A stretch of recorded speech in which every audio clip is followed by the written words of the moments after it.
सबसे पहली चीज़ तो बीसीसीआई को इस चीज़ को एक्सेप्ट ही नहीं करना चाहिए था कि पाकिस्तान के साथ मैच इंडिया करे।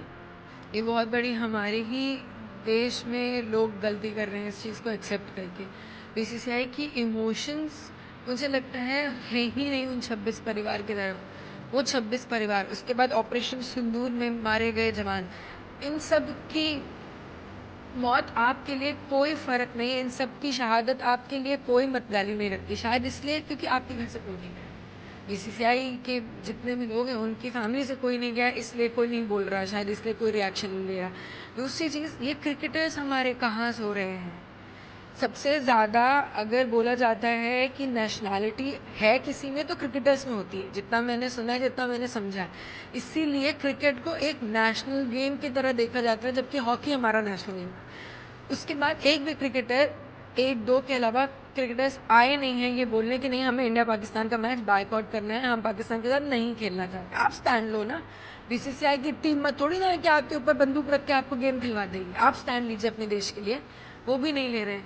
उसके बाद मैं ये लोगों से, आप सबसे, जो स्पॉन्सर्स इस गेम को स्पॉन्सर कर रहे हैं, जो टीवी चैनल, सोनी चैनल इसको दिखा रहा है, मैं उन सबसे पूछना चाहती हूँ, आपके अंदर इंसानियत, आपके अंदर आपके 26 लोगों के लिए जो नेशनैलिटी है वो ख़त्म हो चुकी है।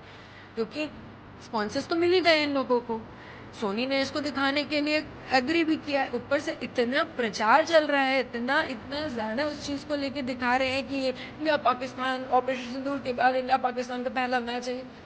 दिमाग ख़त्म है आप लोगों का, इमोशंस ख़त्म है। आप अपने नेशन के लिए आप कुछ करना ही नहीं चाहते हो, आपके अंदर कुछ बचा ही नहीं है। आप एक छोटी सी बात समझिए, आपके साथ आपका पड़ोसी लड़ लेता है तो आप बात नहीं करते उससे। आपके पड़ोसी मुल्क ने आके आपके देश में घुस के आपके लोगों को हिंदू पूछ के मारा है, और आप उसकी शक्ल देख के उसके साथ एक मैच खेलोगे। इतनी आपके अंदर एक इतना भी कुछ बचा है? मर चुके, आंख का पानी खत्म है, इन लोगों का कुछ नहीं बचा है।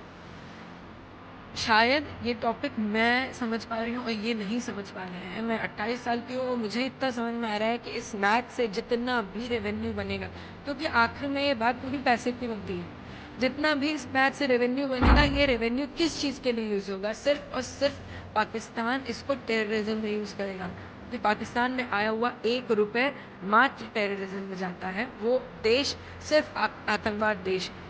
जब आपको ये बात पता है, जब आपके देश में इतनी बार टेररिज्म अटैक हो चुका है, तो आप उस देश के साथ मैच खेलोगे, आप उन्हें रेवेन्यू दोगे, आप उन्हें फिर तैयार करोगे कि वो आके हमें दोबारा मारें, हमारे देश में दोबारा घुसें, दोबारा मारें, क्योंकि मजबूत करोगे ना आप उन्हें।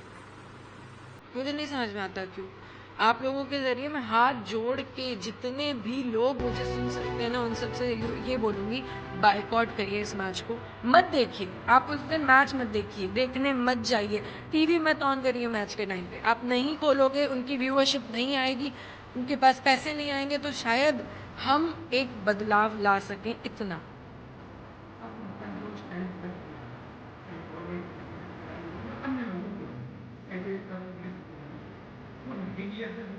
बिल्कुल नहीं है। गवर्नमेंट ने बोला था कि इंडिया पाकिस्तान का मैच नहीं होगा, इंडिया पाकिस्तान डायरेक्टली नहीं खेलेगी, ना पाकिस्तान इंडिया के लैंड में आएगा, ना इंडिया पाकिस्तान के लैंड में आएगा। तो बीसीसीआई ने एक नया रास्ता निकलवा दिया कि हम दूसरे देश में जाके के दूर खेलेंगे। दुबई में ये गेम हो रहा है, उनका है कि ये डायरेक्ट थोड़ी है, डायरेक्ट इंडिया पाकिस्तान थोड़ी है, तो एशिया वर्ल्ड कप है, उसमें हम खेलना चाहें। अरे कोई भी हो, XYZ, पहले तो एशिया वर्ल्ड कप में पाकिस्तान इन्वॉल्व क्यों है? क्या उनको समझ में नहीं आ रहा कि पाकिस्तान अब ग्रे जोन में जाना चाहिए? क्यों कोई भी देश पाकिस्तान को अलाउ करता है इस सब चीज़ों के लिए? क्या आप पीड़ित नहीं हुए हो पाकिस्तान से? कौन सा देश बचा है जो टेररिज्म से पीड़ित नहीं है?